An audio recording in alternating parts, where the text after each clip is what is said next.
Bien-aimés dans le Seigneur, bon et excellent samedi à toutes les familles. Que le Seigneur vous bénisse. Merveilleux mois de septembre. Nous rendons grâce à Dieu pour la saison favorable qu'il nous accorde, un temps de bonheur au-delà des épreuves, au-delà des oppressions, au-delà des attaques de l'ennemi. Le Seigneur nous bénit en cette saison et il nous ouvre les portes de la gloire. Il est en train de nous bénir de façon exceptionnelle. Bienvenue dans notre partage quotidien. Ce matin, nous allons partager la parole de Dieu. Le thème de notre méditation, prier en faveur de saints, car Dieu délivre de l'oppression. Et dans Acte 12, le verset 1 à 5, nous lisons: vers le même temps, le roi Hérode se mit à maltraiter quelques membres de l'Église. Et il fit mourir par l'épée Jacques, frère de Jean. Voyant que cela était agréable aux yeux des Juifs, il fit encore arrêter Pierre. C'était pendant les jours des pains sans levain. Pierre donc était gardé dans la prison et l'Église ne cessait d'adresser pour lui des prières à Dieu. Mon frère, ma sœur, n'ignore pas que le diable et ses anges ne nous aiment pas.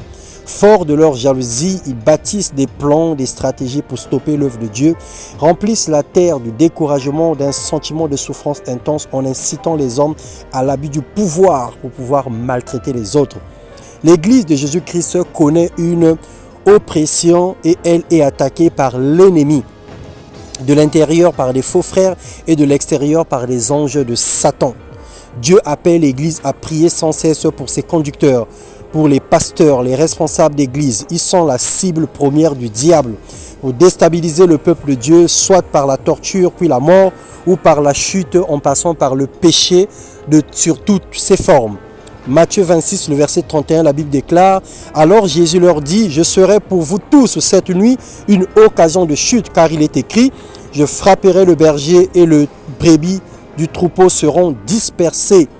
Bien-aimé, lorsque un conducteur est déstabilisé, lorsque un conducteur est à terre, lorsqu'un conducteur est frappé, lorsqu'un conducteur tombe, lorsqu'un conducteur chute, c'est toute une église qui tombe avec le conducteur ou le pasteur.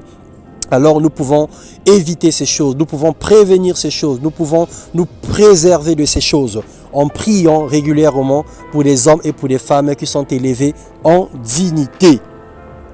En priant régulièrement pour eux, nous allons renverser les plans diaboliques. Nous pouvons détourner la main de l'ennemi contre les manœuvres sataniques. Tout ce que l'ennemi veut, c'est éloigner.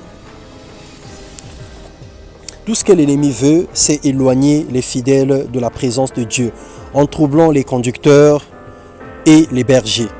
Bien-aimé, le Seigneur t'appelle à prier sans cesse en faveur de ton pasteur, à prier sans cesse en faveur de tes responsables, à prier sans cesse en faveur des hommes et des femmes de Dieu, en général, que tu connais autour de toi, dans ton église, dans ton milieu quotidien.